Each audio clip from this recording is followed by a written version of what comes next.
Welcome back to Neethu's cooking. ഞാനൊരു ഇരുമ്പാമ്പുളി ഇട്ട മത്തിക്കറിയുടെ റെസിപ്പിയുമായിട്ടാണ് വന്നിട്ടുള്ളത്. അതിനുവേണ്ടി ഞാനൊരു ഇടത്തരം മത്തിയാണ് എടുത്തിട്ടുള്ളത്. അത് ഞാനിവിടെ നന്നാക്കി വെച്ചിട്ടുണ്ട്. പിന്നെ ഇതിലേക്ക് ആവശ്യമായ ഇരുമ്പാമ്പുളിയാണിത്.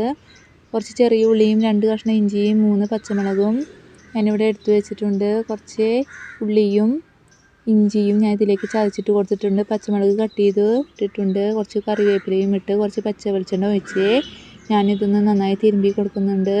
1 സ്പൂണ് മഞ്ഞൾപ്പൊടിയും 2.5 സ്പൂണ് മല്ലിപ്പൊടിയും 4 സ്പൂണ് മുളക് പൊടിയും 1 സ്പൂണ് കാശ്മീരി മുളക് പൊടിയും ഇതിലേക്ക് ഇട്ട് കൊടുത്തിട്ട് കുറച്ച് വെളിച്ചെണ്ണ ഒഴിച്ച് ഇത് നന്നായി ഒന്ന് തിരുമ്പി കൊടുക്കാം. ഇനി കട്ട് ചെയ്ത് വെച്ചിട്ടുള്ള ഇരുമ്പാമ്പുളി ഇതിലേക്ക് ഇട്ട് കൊടുക്കാം. 3 ഇരുമ്പാമ്പുളിയാണ് ഞാൻ എടുത്തിട്ടുള്ളത്. ഇതിട്ട് കഴുകി വൃത്തിയാക്കിയിട്ടുള്ള മത്തിയും ഇതിലേക്ക് ഇട്ട് നന്നായി ഒന്ന് മിക്സ് ചെയ്ത് കൊടുക്കാം. പാകത്തിന് വെള്ളം ഒഴിച്ച് കൊടുക്കാം. ഇതിലേക്ക് 1 സ്പൂൺ ഉപ്പാണ് ഞാൻ ഇട്ട് കൊടുക്കുന്നത്. അപ്പോൾ നമ്മുടെ കറി ഞാനിവിടെ ഗ്യാസിൻ്റെ മുകളിൽ വെച്ചിട്ടുണ്ട്. കറി ഇവിടെ നന്നായി തിളച്ച് വന്നിട്ടുണ്ട്. ഇനി നമുക്ക് കറി ഒന്ന് ടേസ്റ്റ് ചെയ്ത് നോക്കാം. കറിയിൽ ഉപ്പ് കുറവാണ്, അപ്പോൾ ഞാൻ കുറച്ച് ഉപ്പും കൂടി ഇതിലേക്ക് ഇട്ട് കൊടുക്കുന്നുണ്ട്.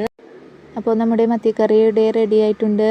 ഇനി നമുക്കിത് ഉള്ളി കാച്ചതിലേക്ക് കുറച്ച് വെളിച്ചെണ്ണ ഞാൻ ഒഴിച്ച് കൊടുത്തിട്ടുണ്ട്. നേരത്തെ ബാക്കി വെച്ചിട്ടുള്ള ഉള്ളി ഞാൻ ഇതിലേക്ക് കട്ട് ചെയ്തിട്ട് കൊടുത്തിട്ടുണ്ട്. കറിവേപ്പിലയും കൂടി നന്നായി മൂത്തതിന് ശേഷം നമ്മുടെ കറിയിലേക്ക് ഒഴിച്ച് കൊടുത്തിട്ടുണ്ട്.